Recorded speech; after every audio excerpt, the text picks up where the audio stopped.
Let's learn how to insert our first reference in LaTeX. I'm going to do this step by step in Overleaf, but it's the same step for any LaTeX editor.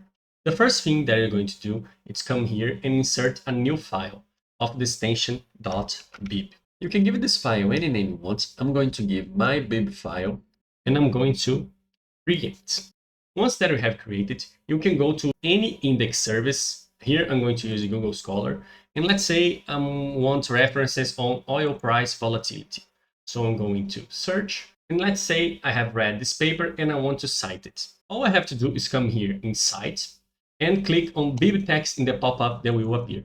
And here we have the citation in BibTeX format. So you just copy and come here to Overleaf to insert this reference in your bib file. So this is the label that is going to point to this reference. You can change it if you want. Here I'm going to keep the same name.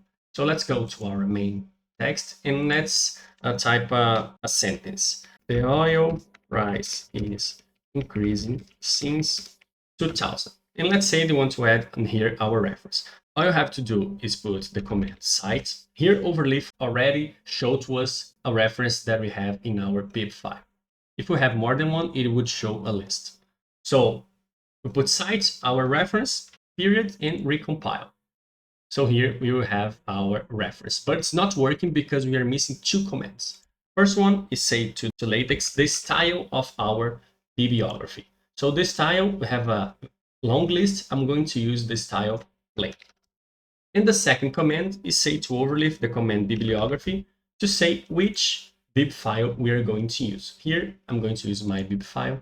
And once I recompile, we'll have our reference working, including the reference sections. Here it is in the same page. If you want the reference to appear in a different page, you add the command new page.